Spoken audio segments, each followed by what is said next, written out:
Hi guys, thought I'd do a short video on how to win with tactics.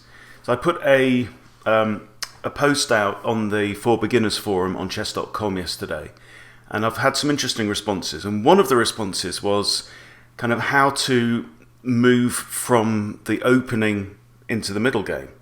Okay, and the chess.com member is saying, you know, once I've got my pieces out, my opponent's got their pieces out, everything seems to be protected, what do I do next? And so this seems to be kind of talking about principles and how generally how to proceed in the game. But to me, I think that beginners will fare a lot better once you've done the opening principles, and there is a lot of sense behind that. So you want to get your minor pieces out into the board so that you've got some control. You want to get your king to safety. You want to connect your rooks on the back rank, which means moving your queen. Maybe centralize your rooks in the middle of the board. And then what do you do? What I would suggest is that you don't necessarily... I think you could do worse by trying to stick to principles than you would by developing your awareness of what to do next on the board. And that means tactics. Chess is 99% tactics. The only difference between beginners and grandmasters is that, yes, I mean, they've got a much deeper strategic and positional appreciation, but ultimately it's tactics within tactics within tactics within tactics at that kind of level. So they're just having to think deeper in order to get a tactical advantage over their opponent, whereas at the beginner level we can do it a lot more easily. So what I thought I'd do is just take you through a game that I've just played this morning that I won using tactics, and talk you through what this is. So what are tactics? Tactics are moves, sequence of moves, patterns that you can learn to spot that will give you an advantage over your opponent. Okay, and that's how you win at chess. Okay, so here's the game. So I'm playing Chess Tarek. We played 2 games this morning. Nice player.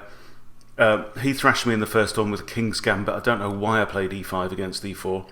I just wasn't prepared for the King's Gambit at all. Didn't know how to play against it. Anyway, so here's our second game, and I've got the white pieces. And we start with e4, e5. And I'm going to play the Scotch Gambit because that's what I'm playing. Definitely, a word of advice is definitely for beginners, pick your preferred openings, particularly when you're playing with the white pieces, and keep playing that opening. And as long as it's starting to work for you, you will then learn the patterns, you'll learn what to do. It's pointless playing a different opening every game, I think. So knight f3, knight c6, and then d4, offering up a pawn. Now, what we want to do is we want to develop our tactical thinking, our tactical brain. If you put yourself in black's situation, let's just flip the board for a second. Okay. Now, the threat here, if black doesn't take the pawn, okay, so can black take the pawn with a knight? No, because he simply, well, I suppose he could. In fact, he does sometimes. So if takes, knight takes, pawn takes, queen takes, that's just a different move order to the standard Scotch, which is, say, pawn takes, knight takes, queen takes, okay? But this is the Scotch Gambit, so my plan isn't to recapture the pawn. The threat here is pawn pushes to d5. And what that does is, it means this knight is under attack, so this knight is going to have to move, and e7 is pretty ugly because it blocks off the queen and the dark squared bishop. But then there aren't any really attractive places for that knight to go. It can easily be kicked around the board. Plus, when this knight moves, say it moves to here, this pawn's now undefended, so my knight can come in and grab it. Okay, so you need to understand that. And it's there on the board. This is the thing. If you can develop your tactical awareness, that will carry you a lot further than trying to stick rigidly to certain principles. Okay, you've always got to be aware of what's on the board, what the threats are, what the opportunities are, what your opponent's done wrong, particularly be ready for them to make a blunder. But you've got to read the board. Okay, and now we're on move 3. White's just played move 3. Black pretty much is compelled now to capture the pawn for the reasons that we've talked about. And like I say, that information is all there on the board. There's only been a couple of moves, right? And you can figure this out. The key to it is to stop, look, maybe flip the board to look at it from your opponent's point of view and say, okay, if I don't capture, and if I say develop another piece, right? Then what? What's my opponent going to do? Well, what if my opponent does that? What if my opponent captures there? Right? And you can do that. There's no reason why you can't do that.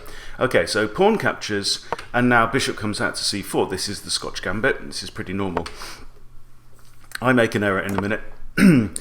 So, okay, let's just move back. h6 is played, and the reason why h6 is played, right, can you see it?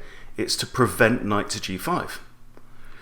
Black can see that this bishop is looking at f7 and can see that the knight can't come to e5 because it can be captured. But if the bishop's looking there, the knight comes here. This knight is defended by my dark squared bishop, right? The threat is that either the knight or the bishop comes in there. Either one is unpleasant for black. If the bishop captures, the king has to move. And if the knight captures, then it's got a fork on the queen and the rook, and black's going to lose material. So this is quite a common theme that you'll see. It's a defensive move preventing a knight from making its second jump forwards. Right? You quite often see that with these pawns. The key is to do it at the right time. So this is a relatively quiet move. And so what I do in this situation is I castle, and then the knight comes out. Now, yeah, I make a mistake now, I think. So I push the pawn forward, which is not a bad move, actually. It's attacking this knight. The pawn itself is defended by my knight, and black moves to here. Now, you have to read the board. Okay, one of the main fundamental tactical thought patterns that you have to do is to say, okay, what's defended, what's not defended, what's under defended, right? My pawn on e5 is now being attacked by 1, 2 knights, and it's being defended by only 1 knight. That means that this pawn is vulnerable. Now what I chose to do here was kick the knight away, right? This is an unnecessary, pointless attack. The knight didn't intend to stay there anyway. The knight's complete intention all along was to capture on e5. Or maybe it wasn't, but who knows, right? And it also comes with an attack on the bishops, and now he captures a pawn, so he gets a pawn and he gets it with tempo, right? And that means that I am forced to respond to his last move, which means that I don't get to play the move necessarily that I wanted to do and continue my development and so on. Okay, so that was a bad move on my part. One option that I had obviously is to retreat the bishop, but I figured that actually a better move was to play rook to e1. Why is that a better move? Well, for one thing, it puts my rook on the open e-file, which is a good thing generally. Another thing is that this knight is now pinned. The knight cannot capture the bishop because black would be in check, and that would be illegal, so he can't do it. So this knight cannot move until something comes in between the king and the rook, or the king moves away. Right, so I'm down 2 pawns at this point. I'm not feeling very happy with myself. Black now plays d6. I guess he's reinforcing this knight. Has he got concerns about, yeah, because you can see here, the danger is now, right, 1, 2 attackers and 1 defender on the knight. So the risk is knight takes, and if with check, if knight recaptures, rook takes, and I've won myself a whole minor piece, and he's still in check. Right, so he can't have that, so he decides to defend his knight, and it makes sense to defend it with the d-pawn because he's already captured a pawn with his e-pawn, so he's got 2 pawns on the d-file now, And if I go ahead and capture now, he can recapture with his d-pawn. And look, he's undoubled his pawns. And he's got two nice pawns in the centre, both defended by his knight. And he's up 2 pawns as well, because I don't have any central pawns. Okay, so he'd be in a really strong position there. So from white's point of view, I should not take the knight. So instead, I grab another available piece. If you look here, 1 attacker, 2 attackers, 1 defender, no brainer, it's an available piece. Now you shouldn't always necessarily take available pieces. If you look at my recent video, Material World, you'll see at least one example where I jump in with my queen and gobble up some pawns, and it actually backfires on me because I open up lovely files for my opponent's rooks to come and finish me off. But in this case, it makes sense. It's a central pawn, it's a free pawn. My knight can always move back to here. This knight cannot capture my bishop because it's still pinned by the rook against the king. So black now brings out his bishop. Okay, so I'm 1 pawn behind now. Time for some tactical thinking. There's a lot of tension in the board between these pieces now. This knight and this knight can attack each other. This bishop and this bishop are attacking each other. This knight's attacking this bishop, and this rook is preventing both of them from moving. They can't both move. So this is where you have to slow down and take your time and have a think. One thing that I notice is if I capture the knight on c6 with my knight, I'm attacking the queen, and recapture with the b-pawn is pretty much forced, and that would double black's pawns again. Double pawns is quite a theme in this game. Another thing I notice is that if I capture the bishop there, again there's no other piece protecting that bishop other than the f-pawn, and if the f-pawn captures, then that leaves the king somewhat vulnerable, and I have a queen ready to jump into h5, possibly with check. So I decide to capture the bishop first, and the pawn recaptures. Then I capture the knight, and the pawn recaptures. I figured that both of those exchanges favoured me slightly, so why not go ahead and do them? I'm a pawn behind. What I need to do now is go on the attack. If we just grind away for the rest of the game and swap off our knights and swap off our bishops and swap off our queens, then maybe my pawn disadvantage could just prove to be the little edge that my opponent needs to go ahead and win the game. Very often games are decided by a single pawn. So I don't want to get myself into an end game slightly down on material. What I need to do at this point, so this is strategic thinking, right? What I need to do is I need to go on the attack and take advantage of the imbalances in the game. And what we mean by imbalances are, I mean, there's lots of different types, but one imbalance in the game is my king is castled, it's behind a bodyguard of pawns, black's king is in space and still in the middle of the board. Okay, so that's one area of the game in which I've just got a slight edge. So what you need to do is you need to learn the instinct to play to your strengths and against your enemy's weaknesses, right? So for me just to go into a swapping frenzy now would not favour me. Yes, I've just initiated 2 exchanges, but there's a reason for those exchanges. One was I wanted to double my enemy's pawns here. Okay, so now look at his pawn islands, right? He's got 3 different pawn islands. Okay, I've got 2 pawn islands. My pawns are nice and tight as well. Okay, he's also got these double pawns here. The second reason was forcing him to capture with his f-pawn means that I do have that nice queen check if I need it. So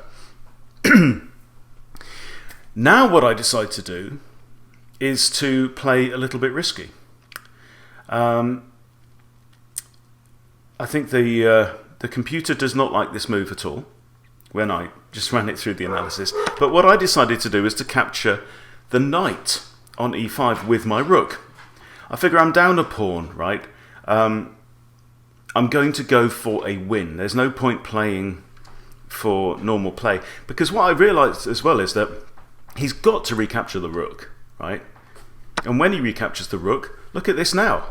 Okay, 1, 2, 3, 4 pawn islands he's got now. Right, so his pawns are completely shattered. Completely shattered. And I sent him a comment in the game. I said, your pawns are horrible. And he says, yes, I know. But look at this now. His king's in the middle of the board and there's no defence.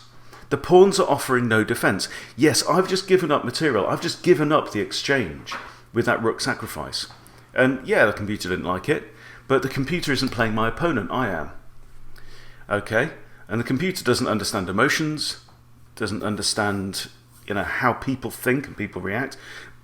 So then I come in with my queen. Queen to h5. It's a double threat. It's a fork. I'm attacking the king and I'm attacking this now loose pawn on e5. So look, I'm 3 points down in material. Okay? So I'm down the exchange and I'm down 1 pawn. But these don't count as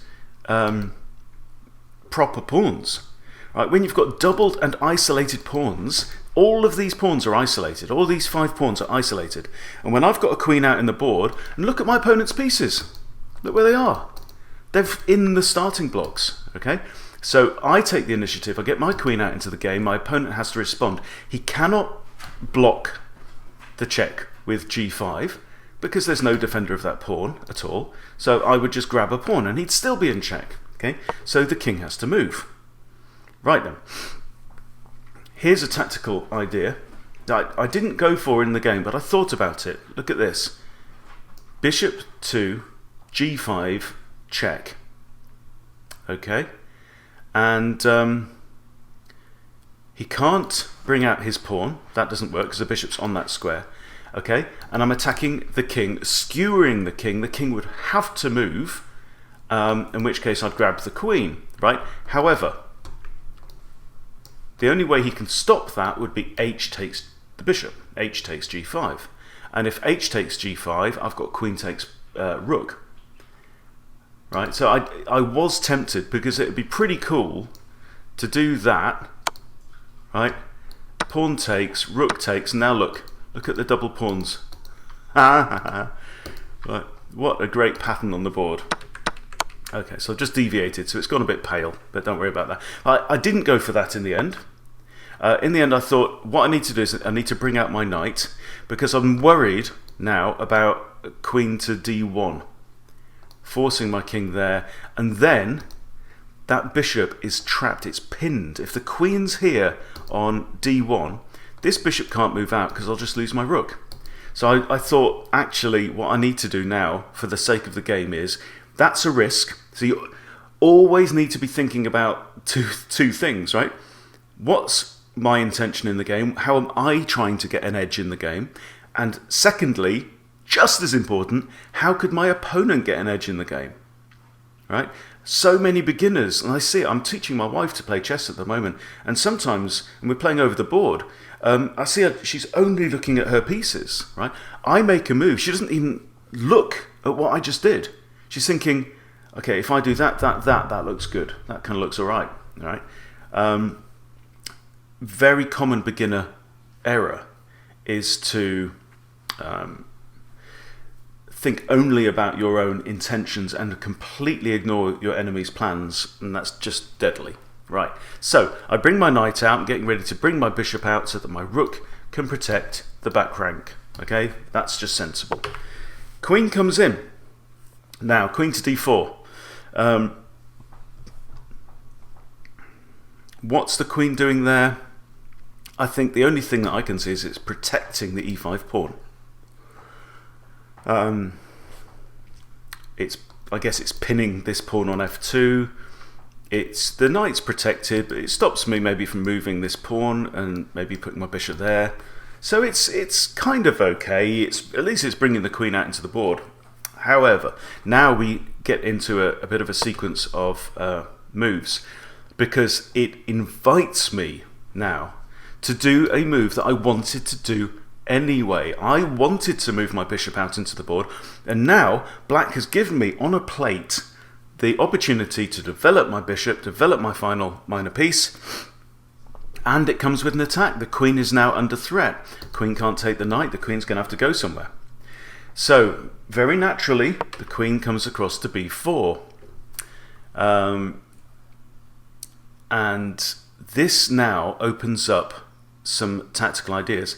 So one thing is that that move is now undefended e5. So in comes my queen to e5.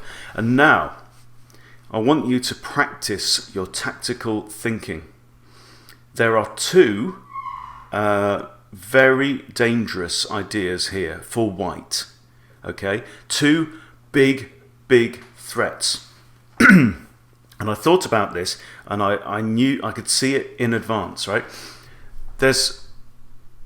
One is a fork, and the other is a discovered attack, right? Which both would be winning. Okay, so can you see the fork? The fork is the easier one to spot, okay? And there are a few types of forks. Every piece on the board can fork. You can have a rook fork where it goes in between two pieces and is now attacking two. Knight forks are the most common forks by far. Knights are fork specialists. They love to fork. Second after that is queen forks, right? Pawns can also fork. So if a pawn moves forward, it can attack two pieces at once. So if you ever leave your pieces like that, you need to be careful. And even the king can fork, right? Sometimes if there's a rook and a knight, the king can come in and attack both pieces, right? The knight forks are the most common. Queen forks are the second most common, I would say. This is not any of those. This is a bishop fork, right? Look at this. In fact, in the end, the queen took there, but this is the danger, right? Bishop to c5, and it's looking at both the king and the queen. So black this is an ultimate forcing move. Black has to get out of check on the next move, and there are only two ways of doing it. One is to run away with the king, in which case bishop takes queen. The other, if the bishop is there, is to remove the attacker with queen takes and then queen takes, and I've exchanged a bishop for a queen. So that's one tactic. This is the other tactic, okay? And this is the trap that I laid for black. And he thought for a little while about it and then went ahead. Look at this. So he's got captures on b2 with a fork, right? There's an undefended rook on a1 and an undefended knight now on c3. Okay, and this looks great for black. Okay, nice queen fork. He's got to win material, right? Well, no. So can you see the threat here? Okay, it's a discovered attack, but it's a discovered attack with check. So it's a particular type of that, right? So sorry about the dogs in the background. Okay, so this next move basically wins the queen, and it is knight to d5, right? Which comes with check. Right? And the queen is now undefended on b2. This is important. So I can capture with my queen. So it's a knight attack. Black either has to capture or move the king. Of course he's going to capture. And I grab the queen.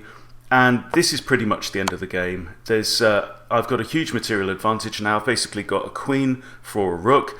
My king is safer. His pawns are still shattered around the board. Okay, so now I can just take my time and calmly. This is a nice move here as well. Look, this is another tactic. So the rooks come in to break the check and also attack the queen. But I don't have to move the queen necessarily because I've got bishop takes h6, and this is known as a deflection. It's another tactic. Right, and it's a good one to look out for. So the king's in check. So the king either has to move, right, or it has to capture the attacker somehow. Someone has to capture the attacker, remove the attacker. There's no way to break or interpose a piece because there's no distance, right? So there's only two moves. Now, if king takes bishop, queen takes rook, because what I'm doing is I'm removing the defender of the rook. If the king chooses to move, instead of taking the bishop, he's got to move to here. He can't move there. That's out of bounds, right? Because it's still being checked by the bishop, right? So he can only really move to this square, because if he moves to either of these, again, the rook is undefended. Okay, so the king is forced to move to there, and my queen is safe. So I move my queen back to here. We're now looking at g6, capturing on g6 with check. Bishop comes in, but it's too little too late. Queen captures g6, bishop interposes, we exchange bishops. I move my queen off to one side. Interestingly here, this comes with check, and black decides to pin his own rook. You've got to be a bit careful before pinning your own pieces. Okay, so I capture now on d5, and this rook is still pinned. That rook cannot move. So the other rook comes into the game. I decide to bring my rook, and now what my idea is to attack the pinned piece. This rook can't move. Okay, so it can't get away. Now it can because the king has moved, but it doesn't matter. I just grab e5, and my opponent resigns at that point. The game is completely lost. Utterly, utterly lost. So what have we looked at here? We've looked at, yes, there are general principles, but I think, you know, for Chris on chess.com, once you've finished your development, right, but even before you finish development, it's about tactics. You've got to think tactics in chess. You've got to think, is there an opportunity here for me to get an advantage over my opponent? Right, and there aren't actually that many tactics. I'm mapping them right now. There's maybe about kind of 7 or 8 main ones, and then they've got like sub tactics between them. Like we said, the discovered attack with check is a particular type of thing. But once you learn to spot these, you will start to spot them in your games, and you will learn to see. You'll develop this attuned sense of now there's a tactic there. You know, and it's, apart from anything else, it's a heap of fun to do as well. To be able to spot, you know, moves like, I'm going to lay a trap so I can win my opponent's queen, and when he falls for it, that's a great feeling. So, hope this has been useful for you, Chris, and anyone else who's watching. I'll see you next time.